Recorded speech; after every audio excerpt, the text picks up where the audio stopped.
ചെറിയ പെരുന്നാളും കഴിഞ്ഞ് വലിയ പെരുന്നാളാവാനായി. ഇപ്പോഴാണ് എനിക്ക് വീഡിയോ എഡിറ്റ് ചെയ്യാനുള്ള ടൈം കിട്ടിയ.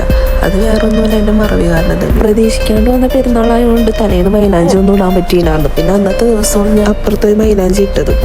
പിന്നെ അത് കഴിഞ്ഞ് ഞങ്ങൾ കുളിച്ച് ഡ്രസ്സൊക്കെ മാറി നിസ്കരിച്ച്. നിസ്കാരം കഴിഞ്ഞ് കുറച്ച് കഴിഞ്ഞപ്പോഴത്തേന് പള്ളിയിൽ നിന്ന് ഇറങ്ങി കാക്കായും വാപ്പായൊക്കെ വന്നു. പിന്നെ എല്ലാവരും കൂടെ ഒന്നിച്ചിരുന്ന് ഫുഡൊക്കെ കഴിച്ച്. പിന്നെ അത് കഴിഞ്ഞ് ഞങ്ങൾ എല്ലാവരും റെഡി ആവാനൊക്കെ ആയിട്ട് പോയി. റെഡി ആയി കഴിഞ്ഞാൽ ഞങ്ങൾ ഫോട്ടോസൊക്കെ എടുക്കാൻ വേണ്ടി അപ്പുറത്തെ വീട്ടിലോട്ട് പോയി. ഇതാണ് എൻ്റെ ഔട്ട്ഫിറ്റ് വന്നത്. കുറേ ഫോട്ടോസൊക്കെ എടുത്ത് കഴിഞ്ഞപ്പോൾ തന്നെ ഉച്ചക്ക് ഫുഡ് കഴിക്കാനുള്ള ടൈമായി. പിന്നെ ഞങ്ങൾ ഫുഡൊക്കെ കഴിച്ച് കുറച്ച് നേരമൊക്കെ ഒന്ന് കിടന്നായിരുന്നു.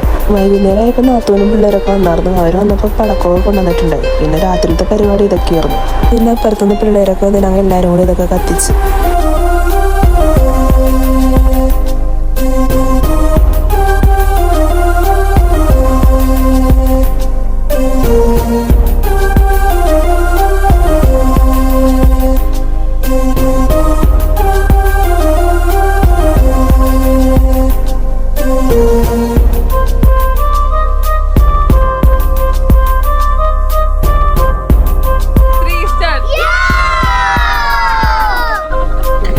പിറ്റേന്ന് ഒരു ഉച്ചയായപ്പോഴാണ് ഞാൻ എൻ്റെ വീട്ടിലോട്ട് പോയത്.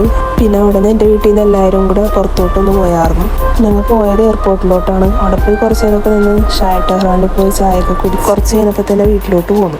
പിന്നെ വീട്ടിൽ പോയി ഫുഡൊക്കെ കഴിച്ച് അതേന്ന് കുറച്ച് നേരം ഇരുന്നിട്ടാണ് ഞങ്ങൾ വീട്ടിലോട്ട് തിരിച്ചു പോയത്. പോണ വഴിക്ക് ഞങ്ങൾ അൽത്താസയിലൂടെ ഒന്ന് കയറിയായിരുന്നു. അവിടെ ചെന്ന് ഞങ്ങൾ ഓരോ ഷവർമയൊക്കെ പറഞ്ഞായിരുന്നു. ഒരു അരമണിക്കൂറോളം വെയിറ്റ് ചെയ്തിട്ടാണ് ഷവർമ കിട്ടിയത്. നല്ല തിരക്കുണ്ടായി.